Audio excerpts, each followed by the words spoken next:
Okay, this is how I changed my oil in the CVTs. The simple way. I'm not going to replace the pan at this time.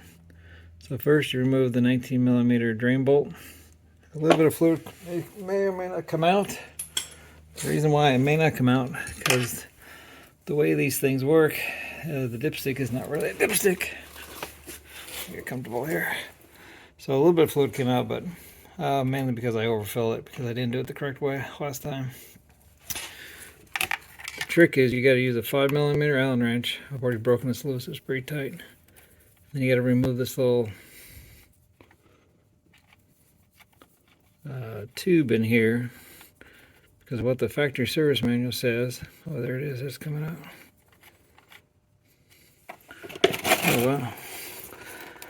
And basically what it says in the factory service manual is fill it up to the top of that hole with that engine temperature.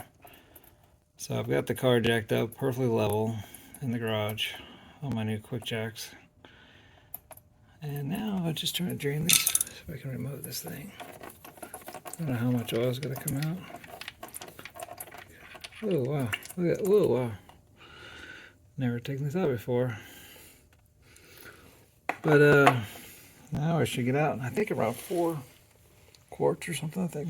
So what I put in last time. So the last time I did is I drained it like nothing came out. I'm like, what? How can nothing come out? And oh, okay. And I put in some new oil that actually overfill it. So now I'm draining in the straw. Next time I'll probably take off the pan.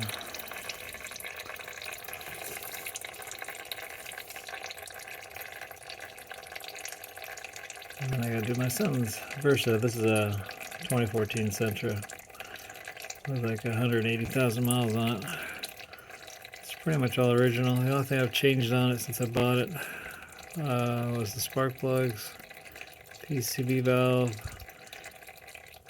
V-belt, and tires. Oh, and the front shocks. Well, the front shocks exploded. I don't even think I did brakes, but bought it with 20,000 miles ago, 160,000, and it basically nothing but oil changes has been done to it, from what I can tell. Had the original spark plugs, original everything. So I'm just changing the coolant today, and I'm gonna change this fluid again. So I'll wait for this to drain, and I'm gonna put that back in and refill it.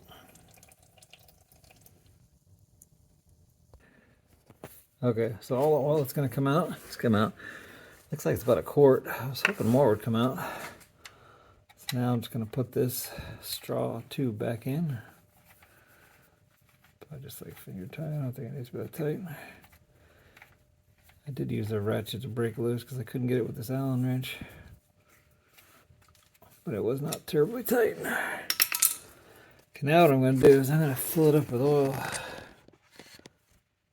This straw right here, this is the dipstick tube, which never taken off and down here before. Take it off from the top, which is kind of a pain to get to. I'll show you that in a second. Last time I did this, the factory service manual says now put, I think it says about 4 quarts of oil up this hole, and then basically start the car, warm it up to temperature, and then make sure no oil comes out of here, because that straw prevents it. You know, the fill level's like up here somewhere. That's what the straw does. And then put the plug on, and you're done. That's and I guess that's the future. I've noticed a couple other brands doing the same thing. It's not really a Nissan thing. It's whoever makes these trannies and stuff. And other trannies, automatic trannies. This is a CVT, but it doesn't matter. BMW is doing it, Toyota's doing it. So it's just the future. No more dipstick tube measuring. So let's go up top, fill it up. Okay, so I just removed the 6mm bolt that holds in the overflow tank. It's right there. It's getting drained anyways, changing the coolant. So I just removed this one bolt from the top of the radiator. And that helps you see the dipstick tube. I think it's right there. Is that right there? Yeah, you can see it. It's right there.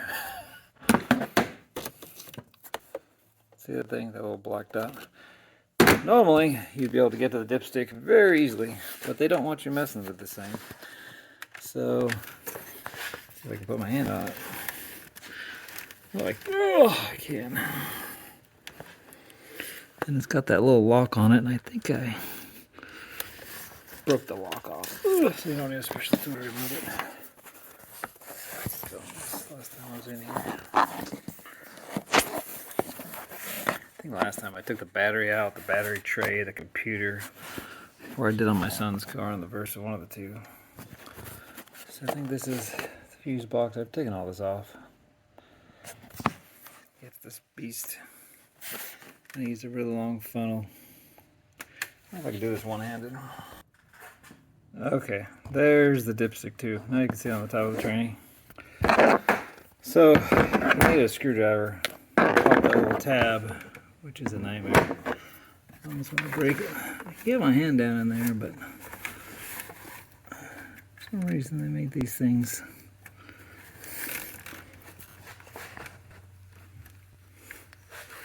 I think I got it. Stick a screwdriver in that pin.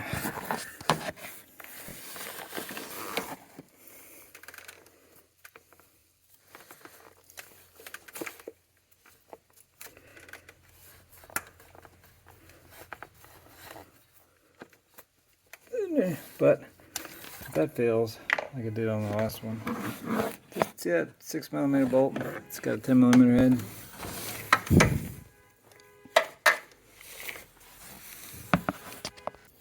Okay, I couldn't get that bolt broken, so I had to use a 3/8 longer ratchet and extension to break that bolt loose. Alright.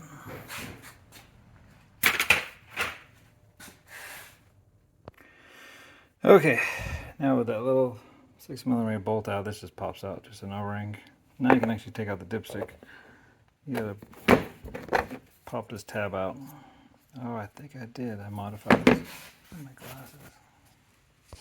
glasses. Okay, so push that tab, and here's what you call a dipstick. It's not really a dipstick like it used to be. It's really just the cap to the old dipstick tube.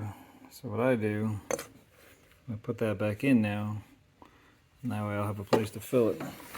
Of course, with a long funnel. So I was just looking back at the factory service manual. Very complicated procedure. But basically, with the engine running, I drained it. So now I put the straw back in.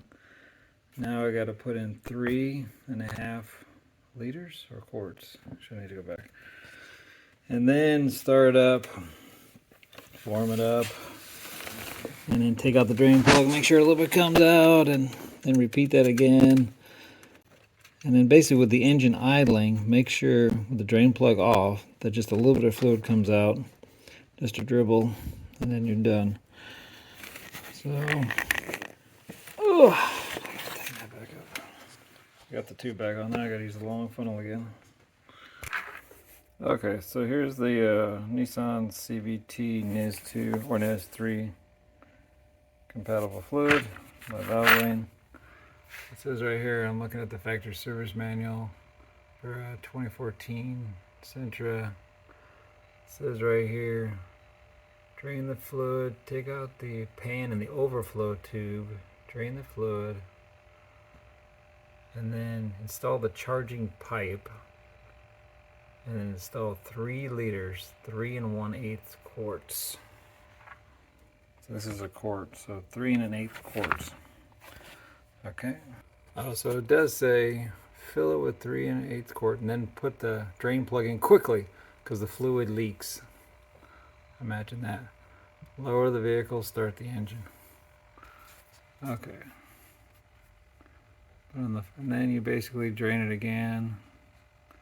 What a crazy process. Install again, fill it approximately, then install the drain plug, lower it down, start again, put it in drive. Lift it up, drain the plug. Okay, now this is the interesting part on 28. Remove the drain plug. Confirm that the vehicle is drained from the overflow tube. Perform with the vehicle idling. Note, if the fluid is not drained, refer to adjustment. Basically add like another quart. And then when the fluid slows to a drip, tighten the drain plug to the specified torque. Lower the vehicle, stop the engine. So basically with the engine running, you gotta have the drain plug off. Crazy system. There we go. Okay, I put the drain plug back in just a little bit temporarily. Okay, now I've got my double funnel. So I got the fill tube back installed. Remember, I took that out just so I could get the cap off because it's so flipping hard to get off. I think I did modify this too last time. And I got a funnel into a funnel. First short funnel fits in really nicely. So I'm going to put in 3 1/8 quarts of fluid. Okay, so now here's the CVT oil. It's almost like brake fluid, this stuff. It's so clear. So I'm putting in 3 1/8. Funnel into a funnel. Not too bad. A little different than I'm used to.